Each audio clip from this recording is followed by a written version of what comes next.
Assalamualaikum warahmatullahi wabarakatuh. Alhamdulillahi rabbil alamin wal aqibatu lil muttaqin wala udwana illa 'alaz zalimin. Allahumma salli wa sallim wa barik ala nabiyyina wa karimina wa syafi'ina Muhammad sallallahu alaihi wasallam wa ala alihi wa sahbihi ajma'in, amma ba'd. Jamaah subuh Masjid Al-Jabbar yang dimuliakan Allah Subhanahu wa taala,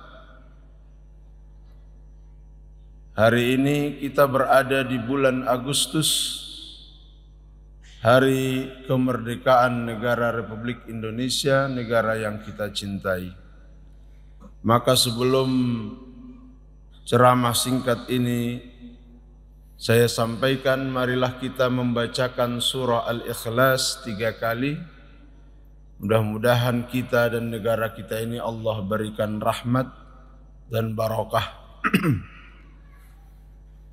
أعوذ بالله من الشيطان الرجيم بسم الله الرحمن الرحيم قل هو الله أحد الله الصمد لم يلد ولم يولد ولم يكن له كفوا أحد بسم الله الرحمن الرحيم قل هو الله أحد الله الصمد لم يلد ولم يولد ولم يكن له كفوا أحد بسم الله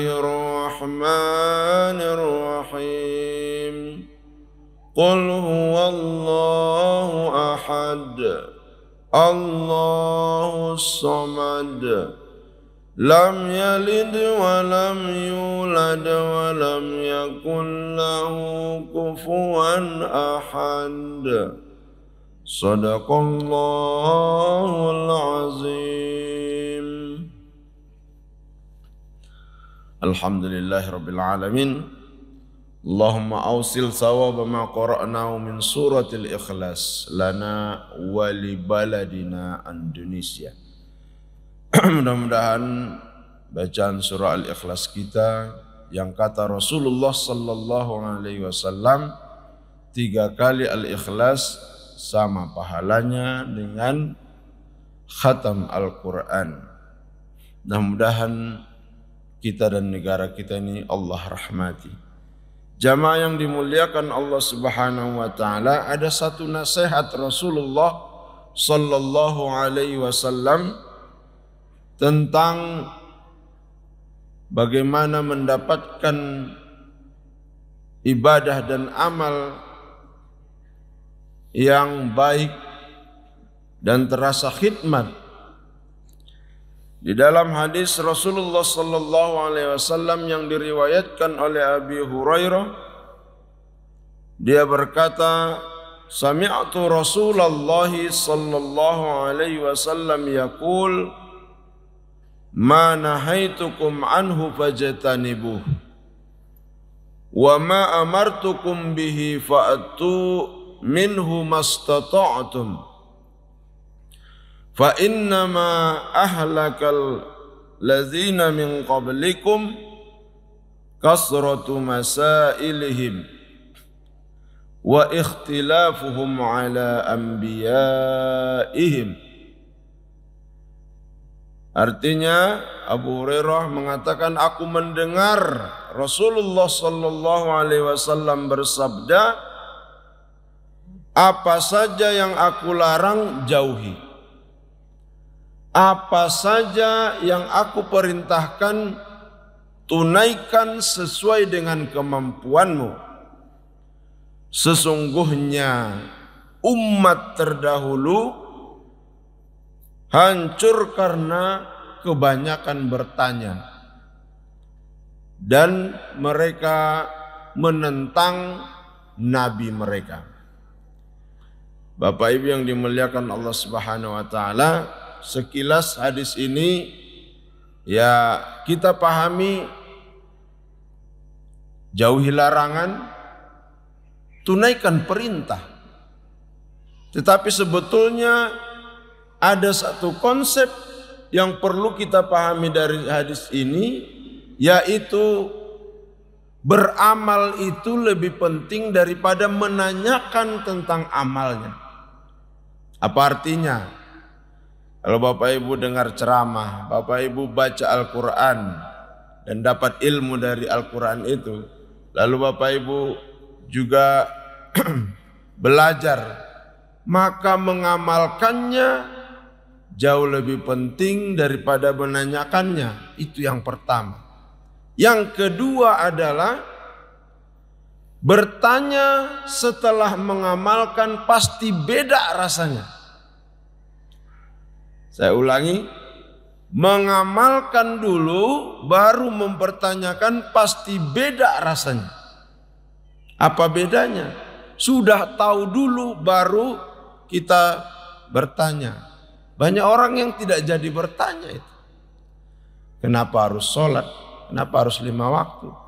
Kenapa harus begini? Kenapa harus begitu? Jadi jamaah yang dimuliakan Allah, seandainya kita ada orang berkata, saya lebih khusyuk sholat di rumah daripada sholat berjamaah di masjid. Tapi kan kata Rasulullah, sholatul jama'ati tafdulu min sholatil fadzi bi khamsin aw sab'a wa isrina darajah. Sholat berjamaah itu lebih baik daripada sholat sendirian 25 atau 27 kali lipat. Itu Rasul yang bilang, sudah pasti benar lebih baik di masjid. Nah, coba dulu datang ke masjid sholat. Lalu jangan sehari. Berapa lama Bapak Ibu tidak ke masjid, segitu juga lakukan. Supaya perbandingannya imbang.